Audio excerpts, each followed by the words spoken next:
broadcast network, AFTERBUZZ TV. Over 20 million weekly downloads in over 150 countries, and your #1 source for after-show entertainment.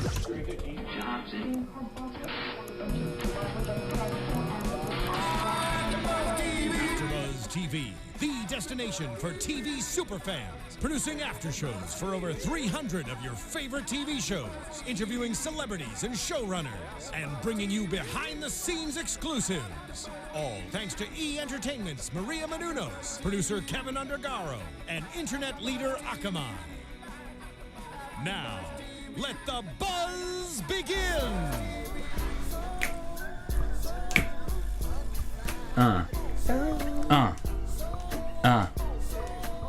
Hey, what's up, everybody? You are tuned into AFTERBUZZ TV for Empire Season 2 winter finale. I am your host, Bamm Ericsen, and I would like to introduce the panel. Hey there, Lions and Cookie Monsters. I'm Sofia Stanely. Hey, what's up, everybody? I'm Kennelia. Hey, guys, it's Emile Ennis Jr. Okay, winter finale. Just really quickly, what's your thoughts? Did you like it?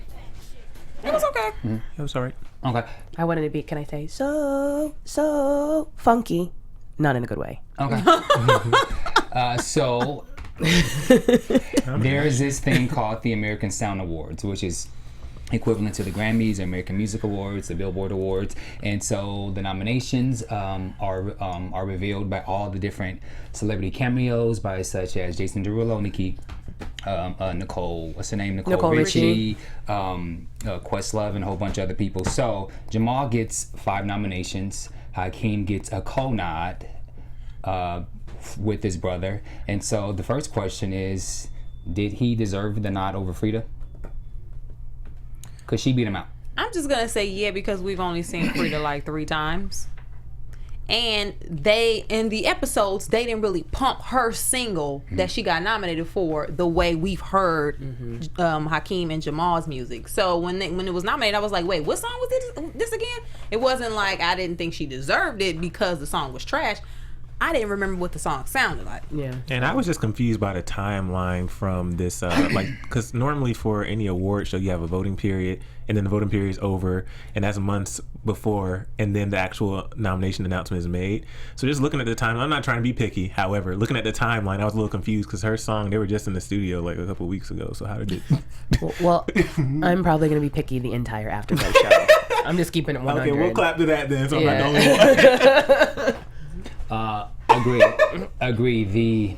The time frame in which the nominations were announced seems kind of sketchy, but if you think about the music award shows, people complain all the time how sometimes a person will have a song nominated for a song that was 2 years ago versus something comes out very quickly and then it's nominated and then they get 7 nominations for the VMAs. So everyone has their own crappy criteria, and clearly they didn't have a great one because therefore she's nominated. But I'm going to say this because Frida hands down whipped his ass in that battle rap.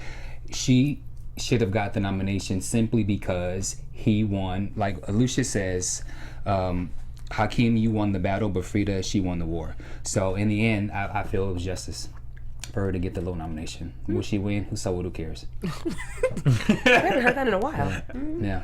So okay, so now let's go to Sky and Jamal's relationship. Do you think that Jamal... I thought you were about to ask something else. What do you think was going to ask? No, I'll get to it. That's what that person tweeted last night. It's like, Oh my God. Okay. I'm glad there's actually tea in my cup today. You guys think that Jamal is leading Sky on in any way? No. No. No. no. No. No. Yeah.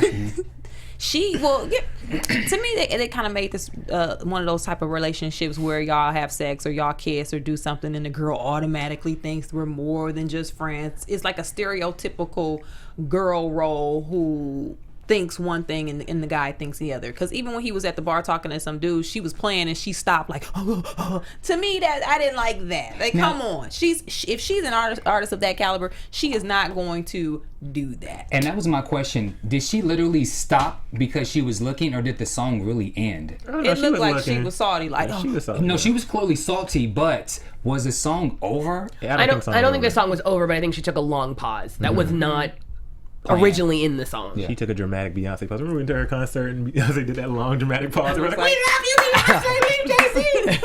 What the heck? I didn't say that, but I wasn't saying that. That's what they were chanting though. Because remember, that was around the time that they thought. Yeah. Why do you think that? Do you think that Jamal was leading Sky on? I don't think he was leading. I don't think he was leading her on, but I think immediately after they had the sex, before he got up the next morning or whatever. They had sex? I thought they just kissed. No, they smashed. I think they smashed. They totally smashed. It was revealed that they smashed. Yeah. So after they smashed, you don't wait a couple weeks to. That wasn't a couple weeks. That was the next day. That was literally the next day. Because she was like, "Yeah, are we gonna talk about what happened last night?" No, he said, "Are we gonna talk about what happened last night?" Right, but either way, that was last night. Okay, you're okay.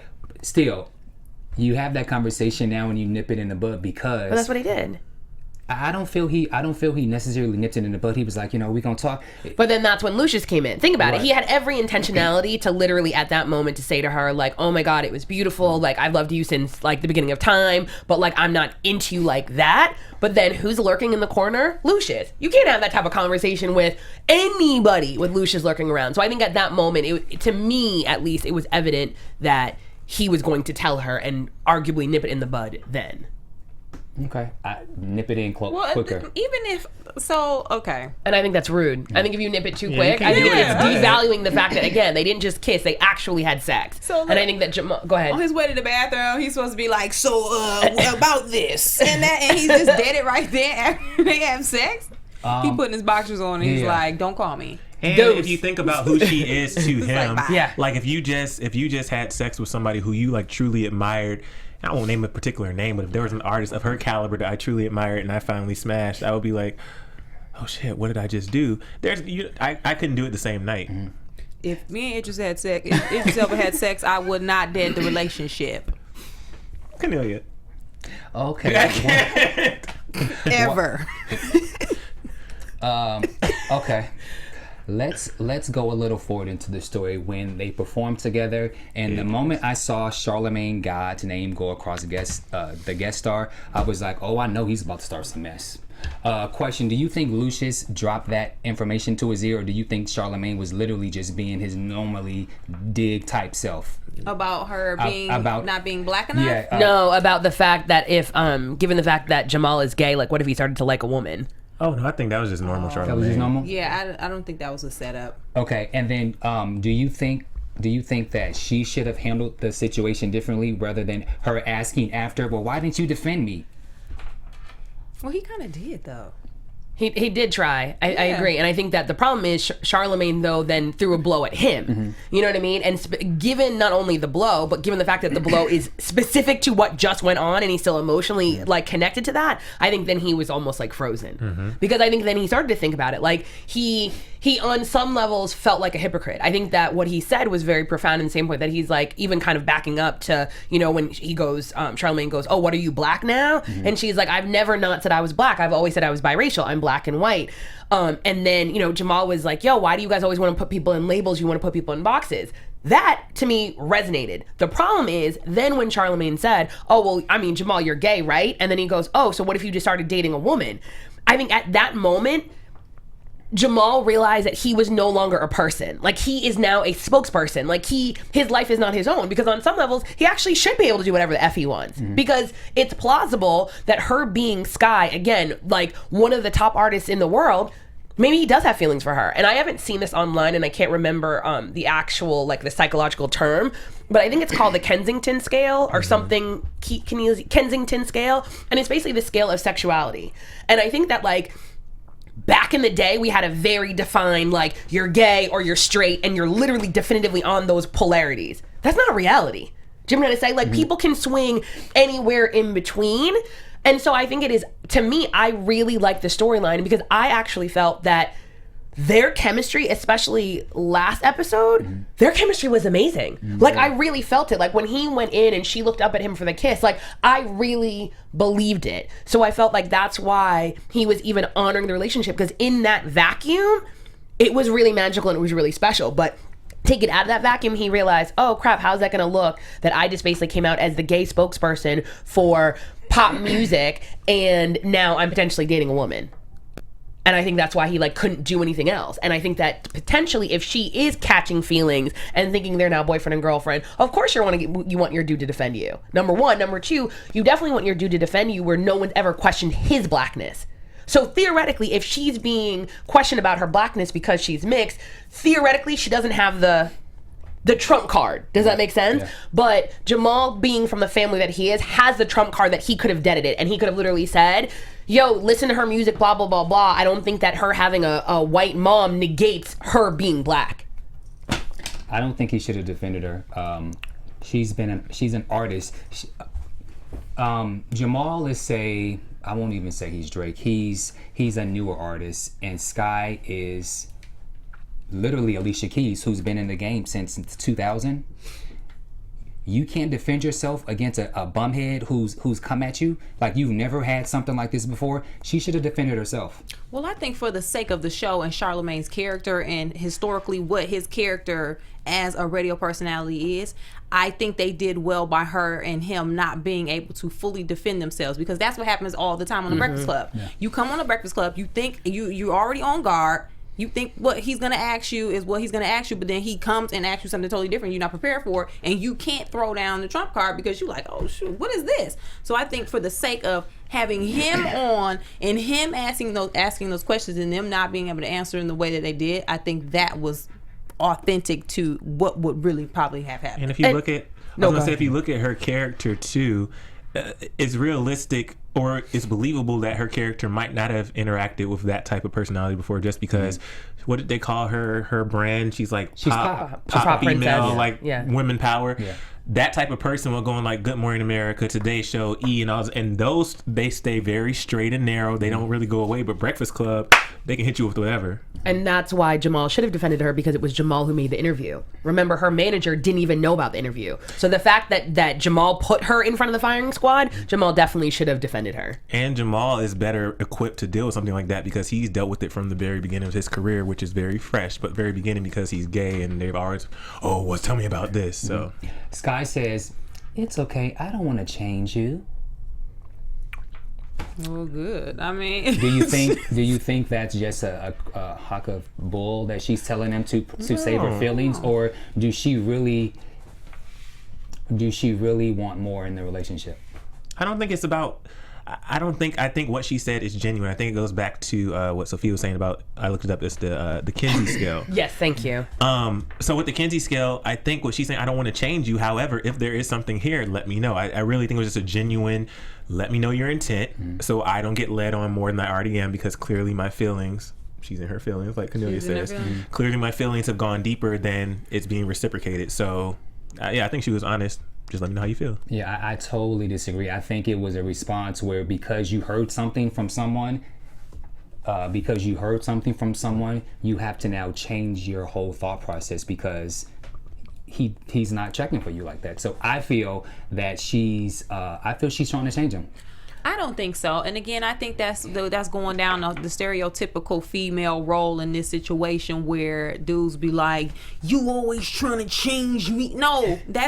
Some women don't care about changing you. Who you are is who I like. And the way they met and the way they authentically gravitated towards each other, there's no reason to think that she would try to change him into something that he's not, because they were singing a song about being who you are and love and color and everything having no boundaries. So why would she think if he helped write this song that he was anything different than the person he presented to her while they were in a private space creating a song together? Why would she think anything otherwise? And I think that just because you you have feelings for someone doesn't mean you're trying to change them. I think she obviously has feelings for him, but I think that even though it was a very quick interaction, I think that she respects him enough not to want to change him. So that doesn't negate the fact that she may or may not have feelings for him, but I don't think she wants to change him. And again, thinking about all of the dialogue that they had, even arguably when they were actually having sex, she was basically saying, like, if I could speak my whole truth, like, my fans would turn on me. I think that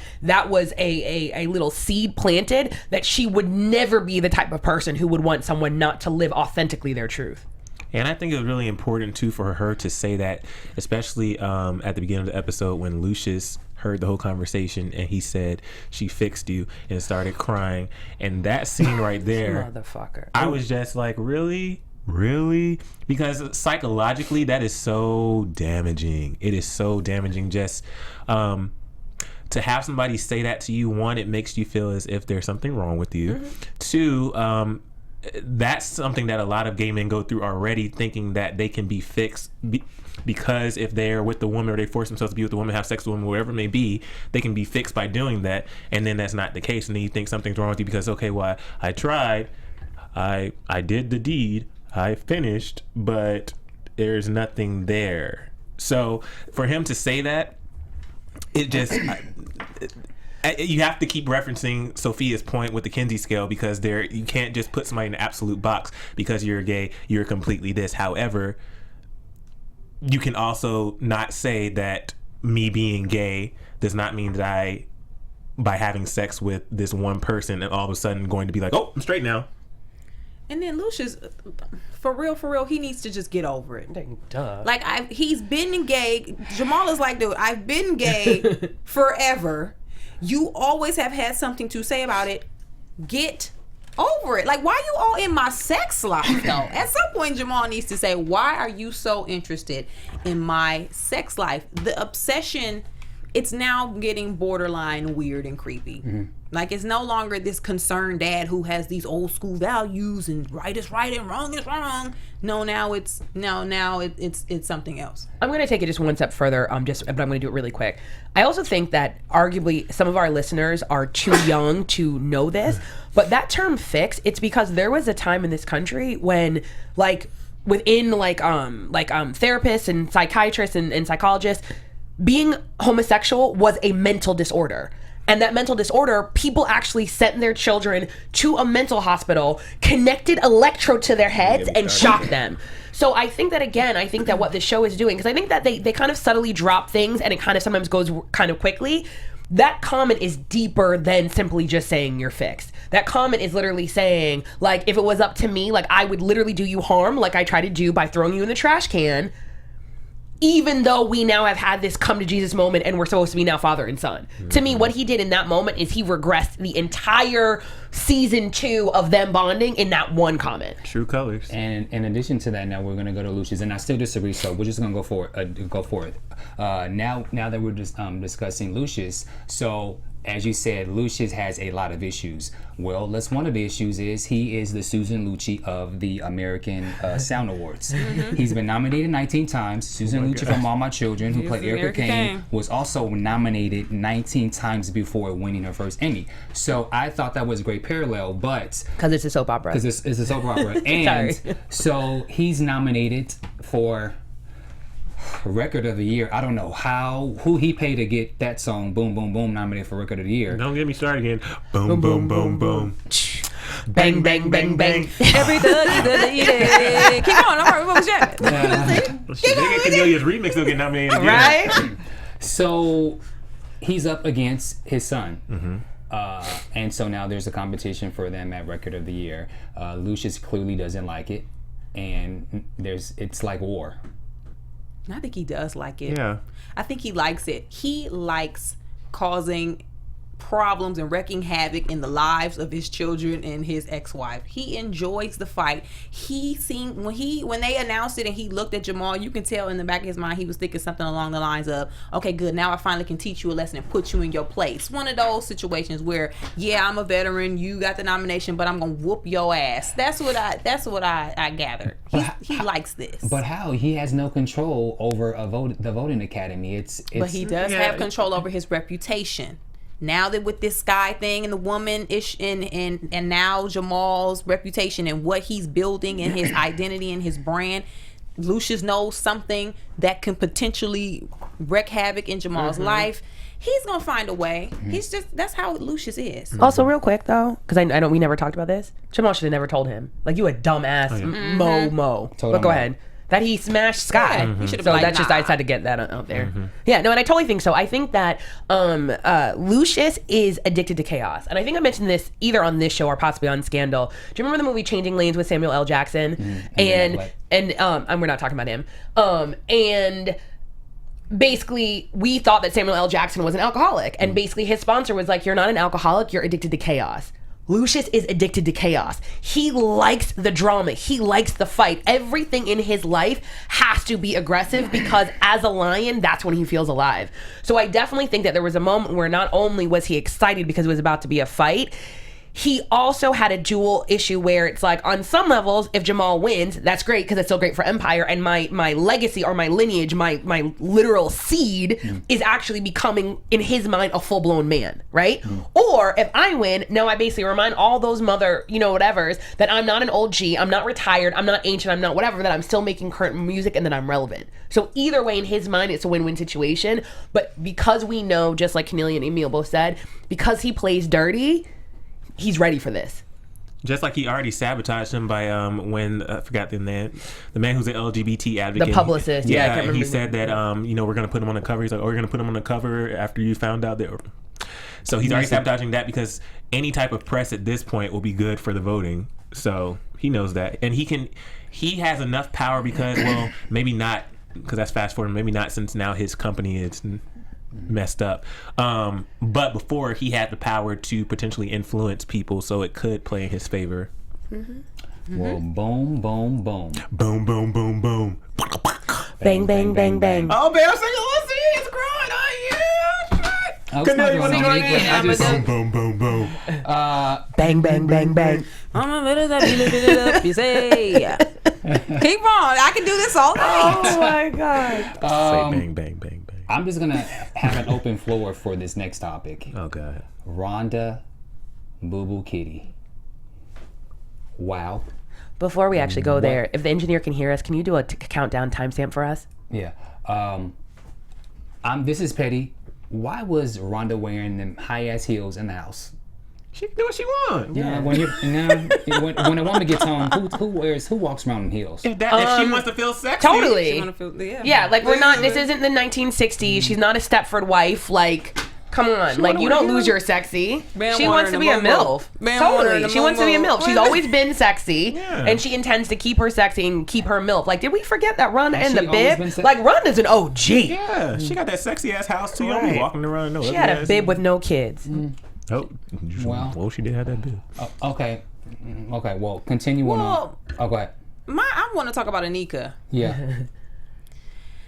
Anika is officially, like we said before, she's crazy and because of the whole Hakeem thing, but she has looped everybody into her craziness. She is the Rebecca De Mornay, hand that rocks the cradle of this. Yeah. Let me get my baby. Let me get my things and leave. This character, I don't know. She's nuts, man. It's almost like kind of going on the soap opera storyline. I actually need them to come back after the winter finale and say that she's schizophrenic and that she has two personalities, and one of them is Anika and one of them is Boo Boo Kitty. And she has slipped into Boo Boo Kitty because this is some... You know what I'm trying to That's say? true. Like, that's what I need. Like, that actually would make sense to me. Have Because like I'm an not... evil but twin. she has like to. All my children. She has to. Janet, they got Exactly. thrown See, in the if they well. did something like that, that would make me happy. Like, Yeah. if you're going to go Totally. soap, make it right. full Then soap. you have to go. You Yeah. have to go there. Oh. Yeah, Get me throw thinking in the about well. fashion. Love fashion. Mine was Santa Barbara. All my children. Oh, and that too. I think that's a great idea, Sophia. I'm just like with you guys. The fact that she went from being with Lucious and now she's this whole and completely dark person, and now you're going to allege, because we don't know if she actually pushed don't think the she girl did. down. You don't think she did? Yeah, That there would were be too obvious. there were a lot of theories online. And I wish I'd written down the names of the people on Twitter, but one person said it could be Jennifer Hudson. The church lady. Yeah, the church lady. Because remember, he still goes to church. Whether or not she still goes to church is another issue. But remember, he still goes to church. So someone said Jennifer Hudson. And then the clerk from The Office who he always. Oh yes. The one he tried to blackmail. That's a good one. I saw that on Twitter too. Yeah. So then it would be Boo Boo Kitty that she would have to be involved because Boo Boo Kitty is the only one that knew about the alarm system. So that's the only thing that would throw me off as to why Jennifer Hudson and all the other people. So that means Boo Boo Kitty is an accomplice. No, that's an excellent point. And I need to be nitpicky. So you live arguably in a $3.5 million mansion, and your security system doesn't go door ajar, front door ajar. Right. No, seriously, I'm not trying to be an asshole, but everyone I know who has a house who needs that level of security, it specifically tells you it will be like window in kitchen, like northwest quadrant open. Go to safe room. Go to safe room, totally. And the iPad with the cameras. No, completely. As well as the fact that just arguably a month ago, your brother was kidnapped.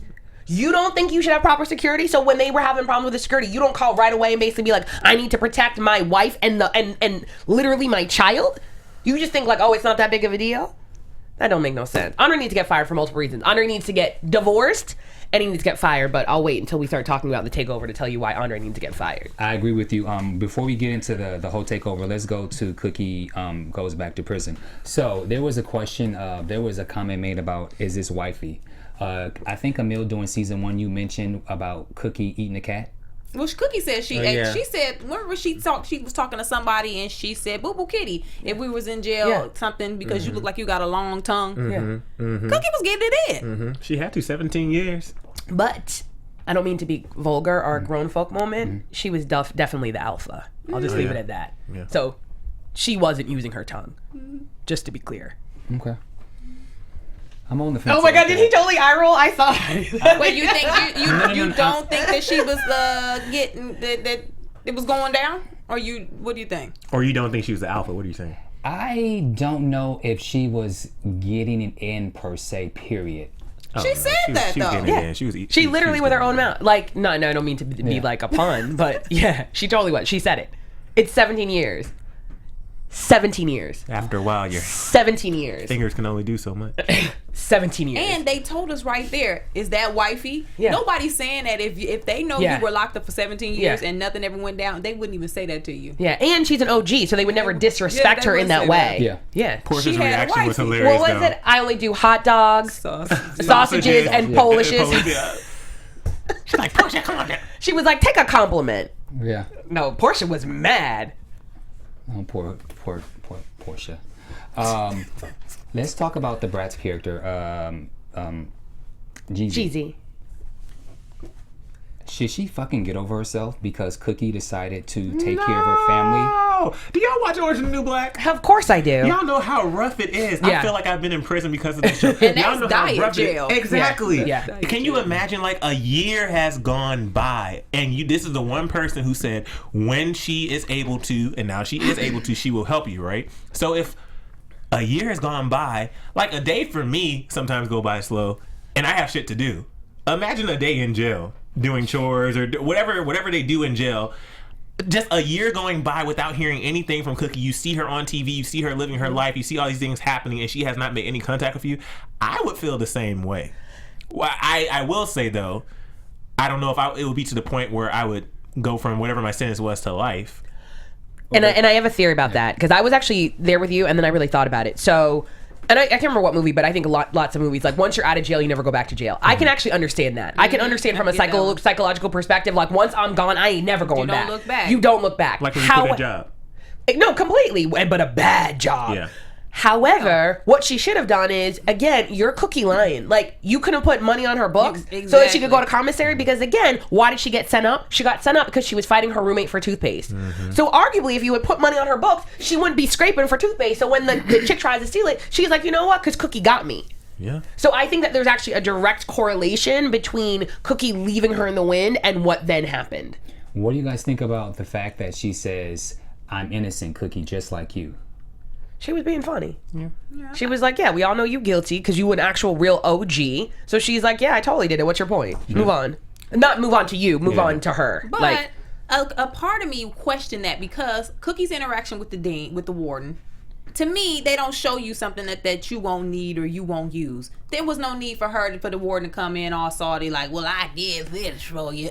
But, you know, traditionally, wardens are salty. So when the Bratz character said that, I immediately thought back to the warden, was like, well, maybe she did do some shady stuff because she got a problem with Cookie and blah, blah, blah, blah, blah. Yeah. So I'm just going to keep that in the back just in case. Okay, that's a good point, too. I agree. Cookie should have, at some point, reached out to her, but I think after you've been in prison for 17 years and you haven't seen your kids, I think she should have the right to be able to tend to them and deal with Jeezy when she and ready. Then to throw it back to Orange is the New Black, to be fair, if Cookie, even though if it was a little bit of help, if Cookie was helping her in the commissary, that could have still put Jeezy in danger with the other inmates if they see that she's getting all this extra assistance and they're not. You know what I mean? Then you can trade on that, though. It's a commodity. True. Yeah. It can go both ways, though. Yeah. Okay. Let's go to Mimi drops the bomb. That's how I felt about it. Oh, I'm not talking about the cancer. No, yeah. I already knew about the cancer. You mean Camille? I don't know. There was something about it. Maybe it's because it felt... because we saw on last episode that Naomi Campbell was coming back. I almost feel like they shouldn't even shown us Naomi Campbell in the trailers last week, and then it would have been like, oh my God, drop the mic. 125. Because you knew she was coming, and then even in an earlier episode when she said, I'm going to have my wife at the investor announcement. Okay, cool. So we know that's Naomi. You know what I mean? It was too much revealed, and if they would have just left that element of surprise, like sometimes that's my biggest pet peeve with the sneak peeks, and I hate that I watch it. Yeah. But in the time that we live in now, even if I didn't watch it, they would still be talking about it on Twitter. Because they put that in the sneak peek, everybody was like, oh, blah, blah, blah, talking about, and then it just ruined it for you. Mm-hmm. And it wasn't a true shocker. And if we're going to, I'll save it. Go ahead. Mm-hmm. Okay, let's go into Andre. I 100% agree with you. I believe he should be fired. So let me give the scenario. So, Mimi wants Lucious fired. There's an emergency meeting at 9:00, and everyone has to vote. And so now, Lucious and the gang and the team is now trying to come up with ways and how to fix this. I think he should be fired. Sophia, can you break it down? Andre should be fired for several reasons. First of which is when he goes to Wallace prison and Cookie informs him that she won't be able to go. Mm-hmm. He already had a proxy agreement ready. So meaning he was presumably thinking ahead. In a proxy agreement, one of the primary things that you state actually in the agreement is how you're going to vote. Mm-hmm. So meaning in the agreement it would say I vote yes. Just because Hakeem is the literal proxy for her, he does not actually have the power, if that line is written in, to actually change the vote. Arguably, they still may have lost anyways, but that's just, not only is that sloppy, again, you're a corporate dude. Like, you went to work, you went to business school. Like, that's business school 101. And I'm not a corporate attorney, and like, I figured that out in literally 2 seconds. And I'm not trying to be disrespectful, but I remember that from like law school eons ago. That's the first part. Second part is, there's a thing called a buy-sell agreement, which really means that if you're gonna sell your stocks, I can dictate at what price I can buy them back from you. So really what that means is the fact that the family has a majority share, that presumably means that they can keep control. You can only keep control if in the issuance of the shares, there's a shareholder agreement that literally dictates how you must either vote or when you sell that I need to be able to have the right of first refusal and I can buy it. The fact that you didn't have a clause in there that says, this is a family company, these are the 5 family members, if ever a family member is trying to be ousted, we literally must vote in their favor.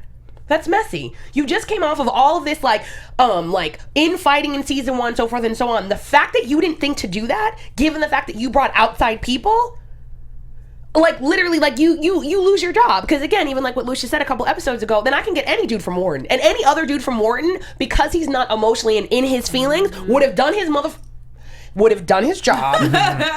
Would have done his job and shored that up, so that would have never happened. That's the first part. The second part also too is, again, he already knows his dad is shady. The reason that you don't take a mom and pop company public is because now there's transparency, there's a lack of privacy. You have to consult with the board, so forth and so on. So you're telling me that Andre never saw this coming and didn't have board members locked up from before? You shouldn't at the last minute have to have Thirsty going down on Edna or whatever the hell her name is. You're not doing your job. You should have already known what those people's secrets are, either professionally or personally, or known what they wanted, and they should have been shored up from the beginning. Again, he's not doing his job. The only thing that he is meant to do is to be the business compass, to be the business guru.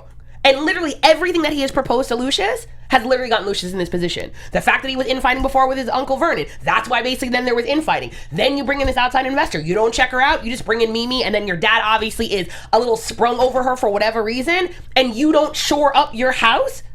Screw you, dude. Like, you're fired, you lose the house, like, you done. Sorry. Rant. Sorry. Well said. What do you guys think? No, I agree, but my thing is, Andre should have got fired day one. He's never delivered. Andre has never delivered. He's always been on the cusp. He's always dropped the ball. He's always not been able to do something or pull something off. It's clearly one of those situations where I'm around still because I'm the son, or because I have some vendetta against Andre that I have to prove or teach him a lesson because I hate my mama and I got mommy issues, because usually that's the case. So, yes, he should get fired, but he should have got the can a long time ago. I agree with Sofia and Kennelia. My concern isn't with Andre, though. It's with Thirsty. If your name is Thirsty, you should be able to sway her vote, because he should be thirsty. Or should he have gotten something before he did that? Like, I feel like when that happened, and then once he was done, he was like, "So do I got to vote?" And she was like, the paper "Nah." in his hand, so she'd be signing while she's about to orgasm. I need to know what's going to go down. I need it written that I'm gonna vote for you. If that, like, even Sophia's just blindly reaction went just now, down. though. Sophia's reaction, like, you couldn't send nobody else besides Thirsty to do your job. And then he like, walked out. He got up like, oh! even if it did feel nice, just imagine looking down and, whew. And Bubbles from The Wire is giving you the biz. I can't. Bubbles, you down there? I can't. Jeez. And I just have one more thing because I forgot. Also, too, Andre always presents things but doesn't actually take it all the way to fruition. So when he mentioned using the catalog as basically like debt equity or collateral, that is brilliant. But the difference is then carried all the way through. Why did you think it was a good idea to send your dad to ask Cookie? You're her son. You go like a son and you tell her why from a business perspective it makes sense for the family, given the fact that she's always like, Empire is our legacy. Do you know what I'm trying to say? Like, just everything. Like, dude, bye. Not only did I have a problem with Andre, I had a problem with Lucious only because for you to have invested and you've had this company for 17 years and you're street, but yet you're smart and you have all these things that has brought you to where you are. For you to easily trust Mimi, if you know that your son is not as good as you know he should be and that you can hire someone else, then you need to be on your job, and then you need to vet Mimi. You need to be a little more cautious if you know your employees. Like, did you guys watch Blackish the other day when Anthony Anderson's the co-worker? Like, if you know somebody's not going to do their job, and if you know someone's not going to do your job, and you know that you're going to have to clean up after them, then that's what Lucious should do, or fire his ass. No, the problem is Lucious is literally given the title of the episode, E tu Brute. Mm-hmm. He is literally Caesar. Like, Caesar was delirious with his own power. Mm-hmm. Lucious thinks that he is God. He thinks that he is all-knowing, all-seeing, all-knowledgeable. So in his mind, he thinks that he is the best. He's able to see who someone really is. Mm-hmm. And for whatever reason, he took to Mimi. Before we came in the room, one of our fellow AfterBuzzers, Isis, mentioned that possibly, and I missed this, but when Mimi was talking about her cancer being in remission and basically just wanting to have fun with her life, maybe that's when they connected. Because arguably, and I have to go there, season 1, we had an issue with him not liking Rhonda. Why? Because she wasn't family. But let's be real, he didn't like her because she was white. Uh-huh. So now all of a sudden, you bring in someone who is literally not family. Because Rhonda is family. Rhonda married into the family. Mm-hmm. Now you bring in someone who is literally not family, figuratively or literally, and you just trust them? But the problem is, it's part of his character. So I agree with you, but it literally, what happened is completely in line with his character, because he lacks accountability and he thinks he is all-knowing and all-seeing. He basically thinks he's the all-powerful Oz. Mm-hmm. I see what you did there. Yes, I see, yeah. Mm-hmm. Okay, so now, the emergency board meeting, what did you guys think about the final thing? Did you know that Hakeem was going to make the vote, or did you think he was going to actually vote? Before we get to that, I was so pissed because this whole season, we've been talking about the growth of Hakeem, Yes. the growth of Hakeem, the growth of Hakeem, and every single episode he impresses me more and more. It pissed me off that Camilla. Oh, Camilla's the dance. It pissed me off that Camilla had so much power over him in that moment, and that no matter, and it's almost as if she reminded me of, just like in real life situations, and there's people who, when that one ex comes back, all of a sudden they just regress. And that's what happened. It was so sad to see, because I truly feel like he made so much progress. And the fact that she was even able to weasel her little way in, like after you saw the ring on her finger and she said, "Oh, I can explain it. Just bye. Get out the apartment. Let's go." So when flash forward to the actual board meeting, when he's sitting there and he starts doing the flashbacks, thinking about all the stuff that Lucious has done, and then he looks and he sees Camilla, and then Cookie comes right next to him, and she's like, "No, don't do it, Hakeem." When he said, I wanted the... Ooh! I wasn't surprised. I wasn't surprised because this is why I wasn't surprised. One, Hakeem, yes, we've seen growth, but at the end of the day, he still is about 20 years old. He still is 20 years old, and Camilla represents this figure in his life that he was calling mommy. It wasn't just like a girlfriend thing, and he's PW. He was calling her. He was saying mommy. So, especially when Cookie and Camilla stood next to each other, that's when I was like, oh yeah, that's right, because he does kind of treat Camilla like she is his parental figure, and he does whatever she says, and she has some type of control over him, and she treats him like a son. So, I wasn't like, the whole time when Andre came in at the jail and he said, and Cookie talked to him, was like, you better do the right thing. Right then I was like, he's not going to do the right thing because he's a kid, and kids go off of emotion unless they've learned in the past, from past situations, that you can't go off emotion because it's going to lead you nowhere. This is his lesson right here. He had to learn it one time. It was messed up, but he's like 20. And I think to piggyback on what Kennelia said, I think it's also because everyone else started treating him like a child, with the exception of Camilla.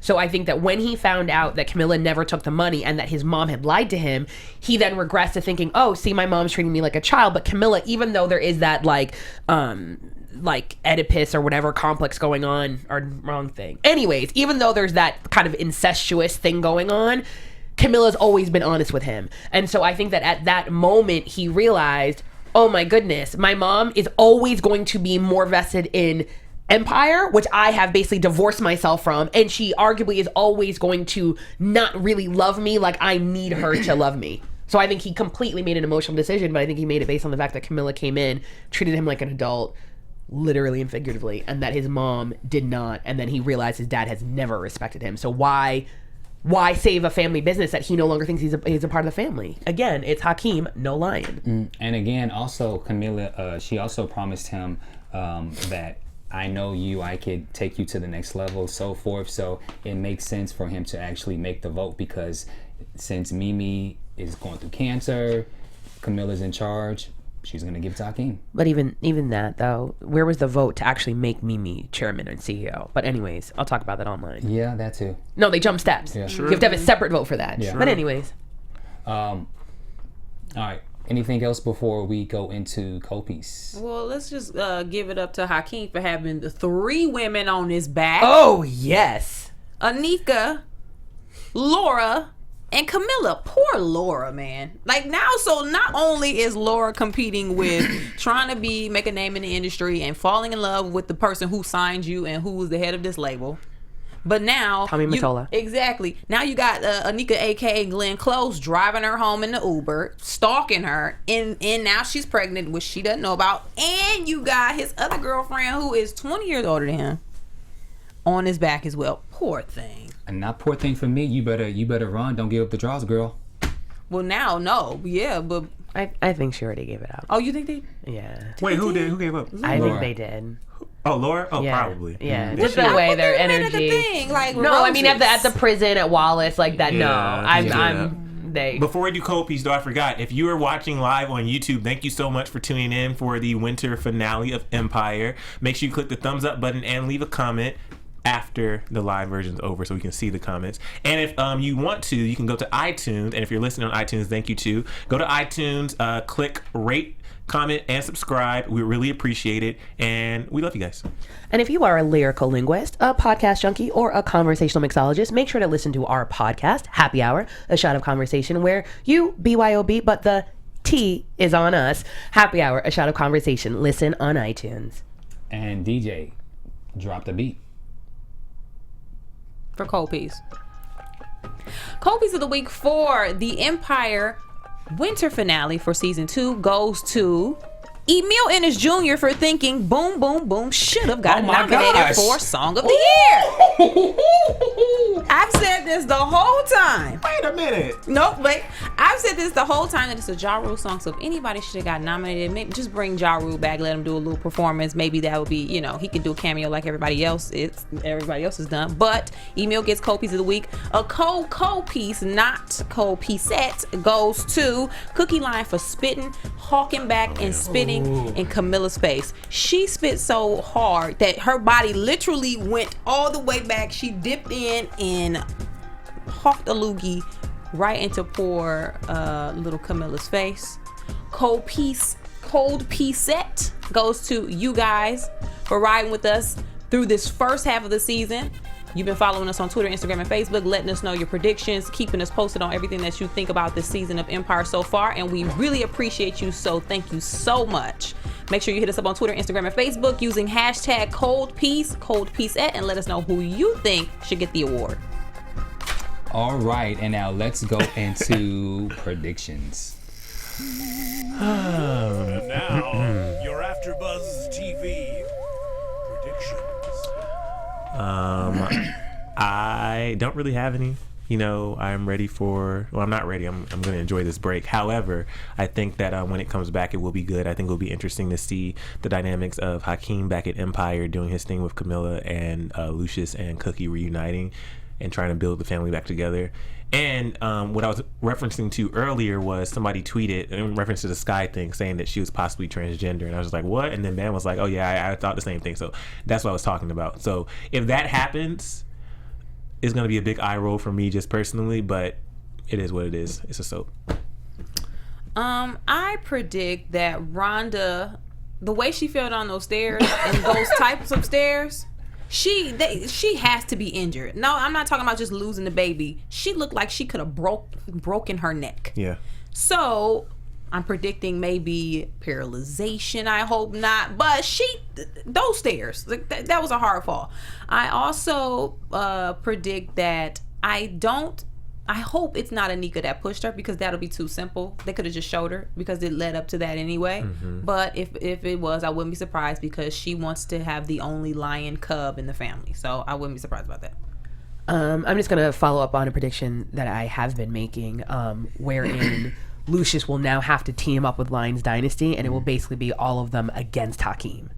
So now you basically had a shifting on the chessboard of alliances and power struggles. And then Mr. Love on Twitter, he predicted that Rhonda dies and the baby lives, forcing Andre to basically have to be a father and not work at Empire.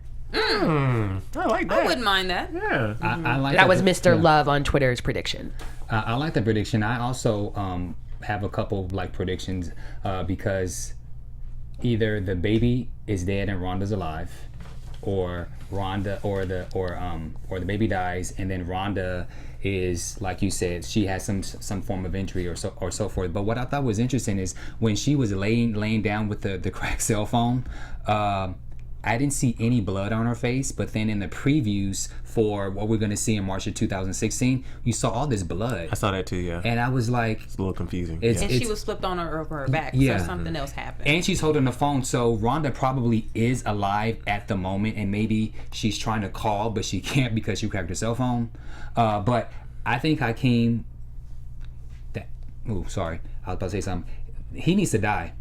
What? I can't. He's not going to die, but when you do... Why would he need to die? When you do a move like that, oh my God. When you go... die. Yeah. He just needs to fail. He needs to die. To fail. No, because he's now the new emperor. Literally. Yeah. But it's Empire. Yeah. Death? Yeah. This ain't no Greek. No, he needs to die for what he did.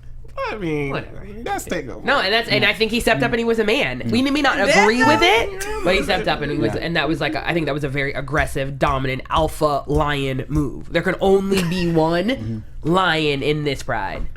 Wait, so are you agreeing he needs to die too? No, she's not No, agreeing. the okay. opposite. I actually respect his decision. I respect what he did. Okay. I may not like it, but I respect it. Like, at the end of the day, like, obviously we're not going to have this kumbaya moment where we're all friends and family and run Empire and, like, assume Lion's dynasty into Empire. So to me, he did an alpha lion move, and he basically was like, yo, this all belongs to me. So 50% of Lion's dynasty belongs to me, and now however much percentage of Empire belongs to me, and basically through Camilla, I'm now CEO and chairman. Yo, that was a power move.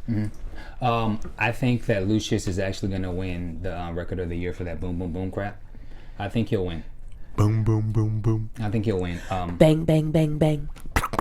Boom, boom, boom, boom. That's supposed to be my gunshot. I was trying to keep it on because I want you to. Oh, you want me to do another one? That's all right. Any other predictions or anything else before we wrap? Nah. All right. Well, you guys, Empire will be returning in March of 2016, so you guys will not see us until 2016. But you guys make sure that you have a great break, safe holidays, and let everyone know where you guys can be found on social media. Well, if you guys miss us during the winter break, if you miss us dissecting, debating, and arguing about everything and everything, then check out our podcast, Happy Hour, A Shot of Conversation, where we always know your name, or at least your Twitter or Instagram handle, at @happyhour_TV. Happy Hour, A Shot of Conversation. Listen on iTunes. And you can find me at Emile Ennis Jr. on all social media and YouTube, Chasing LA. You can find me on Twitter, Instagram, and Facebook at Kennelia. At Sofia Stanely, Twitter and Facebook, at the Sofia Stanely on Instagram. And you can find me on all social media at Bamm Ericsen. Thank you guys for tuning in to this season for this winter finale for Empire on AfterBuzz TV. Thank you guys so much, and we'll see you in 2016. Bye, Cookie Monsters, Lions. I'm still Team Hakeem. From executive producers Maria Menounos, Kevin Undergaro, Phil Svitek, and the entire AfterBuzz TV staff, we would like to thank you for listening to the AfterBuzz TV network. To watch or listen to other after shows and post comments or questions, be sure to visit AfterBuzzTV.com. I'm Sir Richard Wentworth, and this has been a presentation of AfterBuzz TV. Buzz you later. The views expressed herein are those of the hosts only and do not necessarily reflect the views of AfterBuzz TV or its owners or principals.